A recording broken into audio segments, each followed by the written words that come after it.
உடன்படிக்கை செய்து நடத்தி வந்தீர், மாறாமல் எப்போதும் காத்து கொண்டீர். உடன்படிக்கை செய்து நடத்தி வந்தீர், மாறாமல் எப்போதும் காத்து கொண்டீர்.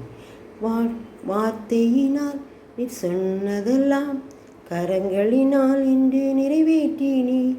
வார்த்தையினால் நீ சொன்னதெல்லாம் கரங்களினால் இன்று நிறைவேற்றினீர். நன்றி நன்றி சொல்வோம் உயிர் உள்ளவரை, என்றும் முறையாமல் காத்திடும் நல்லவரை. ஏனாகவும் 18:19 எப்படி இருக்குது? மாறாத ஒரு உடன்படிக்கை இது உனக்கும் உன் சந்ததிக்கும் என்னென்றைக்கும் செல்லும் மாறாத உடன்படிக்கை. அவர் நம்மோடு பண்ணின அந்த மாறாத உடன்படிக்கை என்ன அப்படின்னு பார்த்தோன்னா, உனக்கும் உன் சந்ததிக்கும் என்றென்றைக்கும் செல்லும்படியாக செய்கிற மாறாத உடன்படிக்கை. நமக்கு ஆசீர்வாதம் தருகிற, நமக்கு மட்டும் இல்லை நம்முடைய சந்ததிக்கும் ஆசீர்வாதம் தர இருக்கிறார்.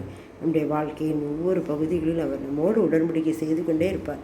உடன்படிக்கை எதவை வசனத்தின் மூலமாக உடன்படிக்கை பண்ணுவார். அந்த தாவீதுக்கு உடன்படிக்கை பண்ணினார். தாவீதுக்கு அவர் ஆணையிட்டார், அவர் மனமாறவும் மாட்டார் என்று சொல்லி நம்ம பார்க்குறோம்.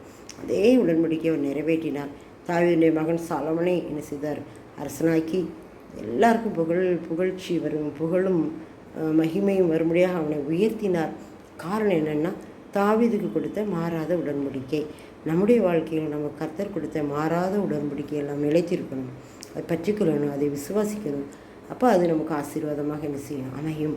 இந்த மாறாத உடன்படிக்கை. மனிதன் மாறிப்போவான், கர்த்தருடைய வார்த்தை மாறாது. அவர் சொன்னது தான். நம்முடைய வாழ்க்கையில் எத்தனை காரியங்களை அவர் வாக்குத்தத்தமாக கொடுத்துருக்கிறாரு, அது எல்லாமே உடன்படிக்கை தான். இந்த மாறாத உடன்படிக்கை நாம் நிலைத்திருக்க வேண்டும்.